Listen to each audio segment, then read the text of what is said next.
একটা সুখবর আছে, ভাবলাম আপনাদের সঙ্গে শেয়ার না করলেই হবে না। কারণ গত বছরে আপনারা এই আমার মানে এই সুখবরের দুঃখের সময় আপনারা আমার পাশে ছিলেন এবং অনেকেই কমেন্ট করেছিলেন যে এখন হয়নি তো কী হয়েছে, পরের বারে চেষ্টা করুন, ঠিকই হবে। আর আপনাদের কথা মতন আমি গত বছর যখন আমি আমার বাবা মার ভিসার জন্য অ্যাপ্লাই করেছিলাম, ক্যান্সেল মানে ওটা রিজেক্ট হয়ে গিয়েছিল। কিন্তু এই বছর যখন আমি আবার ট্রাই করি, সেটা অ্যাপ্রুভ হয়েছে। তো এটা একটা সুখবর আমার জন্য আর আমার যারা ভালোবাসে সবার জন্য।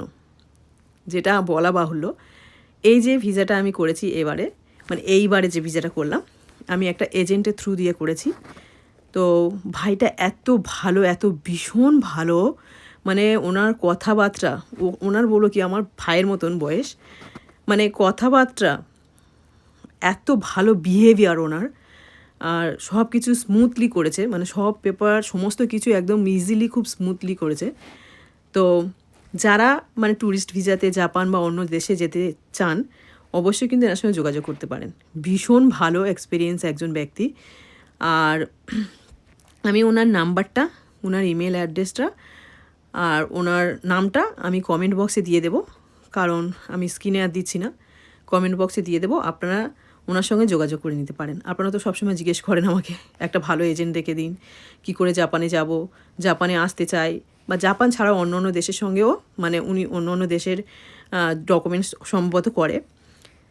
তো আমি ওনার number, phone number, email address comment বক্সে দিয়ে দিচ্ছি। আপনারা কিন্তু ওনার সঙ্গে যোগাযোগ করে নেবেন। ওনার জন্য আজকে আমার বাবা মার ভিসাটা অ্যাপ্রুভ হয়েছে।